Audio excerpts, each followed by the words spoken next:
ဒီမိဘတွေကသူတို့ရဲ့သားကိုကျောင်းမှာအတော်ဆုံးဖြစ်ဖို့ဆိုတဲ့ရည်ရွယ်ချက်နဲ့သားဖြစ်သူကိုရုပ်သေးရုပ်လေးတစ်ရုပ်လိုကြိုးကင်ချဲလဲခဲ့ကြပါတယ်။အမှောင်ကန်တစ်ခုထဲမှာတော့အမေဖြစ်သူကသားလေးဆွဲထားတဲ့ပကြီးကားလေးတွေကိုအမိုက်လိုလွှင့်ပစ်ခဲ့ပြီးအဲ့ဒီနေရာမှာစုလက်မှတ်တွေနဲ့အစားထိုးလိုက်ပါတယ်။ကလေးရဲ့ကစားစရာတွေကိုပါလွှင့်ပစ်ပြီးစုဖလားတွေကြီးပဲနေရာယူစေခဲ့တာပါ။ကလေးခများလည်းဒီလိုဖိအားတွေကိုဆက်ပြီးမခံနိုင်တော့တဲ့အဆုံးမတက်ရက်ပြီးပြန်လည်အန်တုဖို့စ조사ခဲ့ပါတယ်။ဒါပေမဲ့မိဘတွေကတော့မင်းကငါတို့အတွက်ကုန်ကျက်တရေဆောင်ဖို့မွေးဖွားလာတာလို့ရရဆက်ဆက်ပြောဆိုခဲ့ကြတယ်။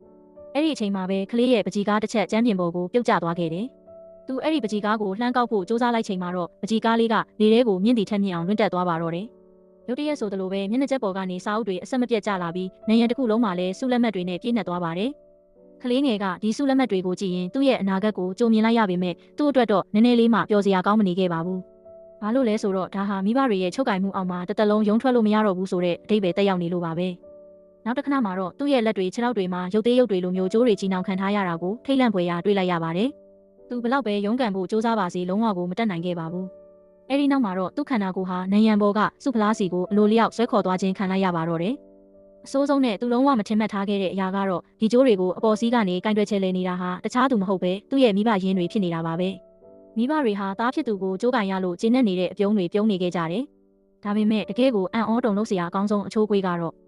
သားဖြစ်သူကိုကြိုးကင်နေတဲ့အဲ့ဒီမိဘတွေကိုယ်တိုင်ဟာလည်းသူတို့အထက်ကနောက်ထပ်ကြိုးကြီးကြီးတွေရဲ့ချုပ်ကင်ချဲလဲမှုကိုခံနေရတယ်ဆိုတာပါပဲ။